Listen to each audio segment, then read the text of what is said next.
আজকে হচ্ছে রেজাল্টের দিন। তো আজকে দেখছি জয়কে ভালো রেজাল্ট করেছে। প্রথমে যাচ্ছি গোপুর পালা। তো গোপু দেখি 100-তে কত পেয়েছো? 100-তে 99 পেয়েছে। খুব ভালো রেজাল্ট করেছো, তোমাকে একটা কেক দেওয়া হবে। এবার দেখি আমাদের দুষ্ট গোপালের পালা।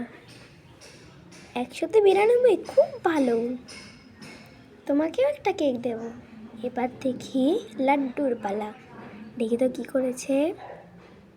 100-তে 90, মোটামুটি। এবার দেখি আমাদের গুড্ডুর পালা। দুষ্টু তো, দেখি 100-তে 88, মোটেও ভালো হয়নি।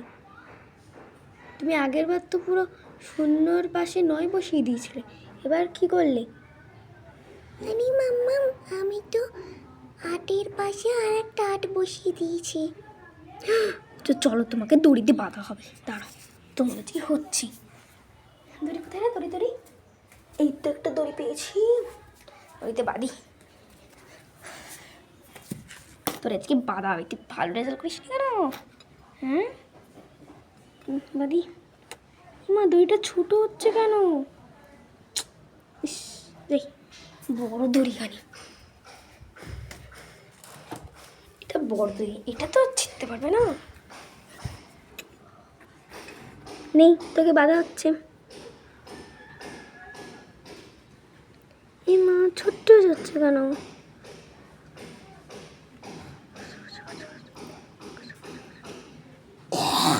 দড়ি ছোট হয়ে গেছে তো।